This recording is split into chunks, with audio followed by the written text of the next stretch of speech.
Assalamualaikum murid-murid. Apa kabar hari ini? Sehat? Alhamdulillah. Okey, hari ini kita teruskan pelajaran Jawi kita dengan pelajaran yang pertama iaitu jenis-jenis ayat. Hari ini kita akan masuk dua lagi jenis ayat. Okey, yang pertama hari ini kita akan belajar tentang jenis ayat seru. Okey, mari kita tengok apa itu ayat seru. Okey, murid-murid boleh tengok sini. Ayat seru ialah ayat yang digunakan untuk melahirkan perasaan seperti gembira, sedih, hairan, marah, takut dan sebagainya. Ustazah rasa murid-murid tahu ni ayat seru kan? Okey, intonasi ayat seru digambarkan dengan tanda seru. Tanda seru I terbalik. Okey, macam tanda ada ditulis sini tanda. Okey. Kemudian, ayat seru selalunya dimulai dengan perkataan seperti amboi, wah, nah, oh, cis, aduh, syabas dan sebagainya. Okey, itu dia ayat seru. Senang kan cara mau kenal ayat seru? Okey, kita tengok contoh di bawah. Okey, contoh ayat seru di bawah yang pertama, nah, ambil buku ini. Okey, murid-murid kena ingat tanda seru tadi letaknya di akhir ayat. Dan selepas pula kata seru tadi, perkataan seperti amboi, wah itu mesti ada tanda koma. Ini yang murid selalu lupa ni tanda koma. Okey. Kemudian contoh kedua, wah besarnya rumah kamu. Dan contoh seterusnya murid boleh baca sendiri.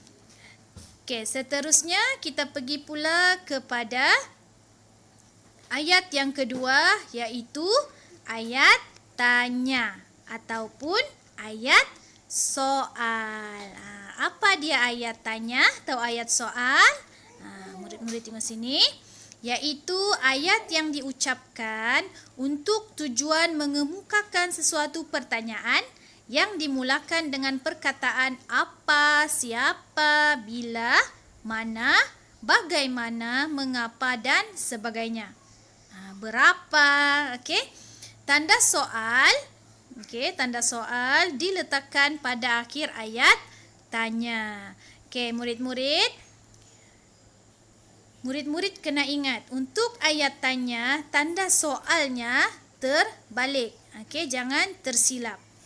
Kalau Rumi, kita selalu gunakan tanda soal bentuk macam ni. Okey, ini Rumi. Kalau Jawi pula, okey, Jawi kena tanda soalnya terbalik. Paling senang mau ingat, tanda soal ini mesti menghadap kepada ayat. Okey, kita tengok contoh sini. Okey, contoh ayat tanya pertama. Okey, contoh ayat pertama, mengapakah tanaman Munir subur? Ayatnya bermula dari sebelah, ditulis dari sebelah kanan.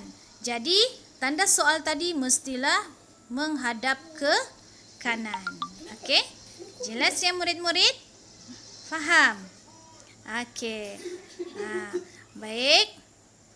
Itu sahaja pelajaran kita pada hari ini, iaitu ayat seru dan ayat tanya.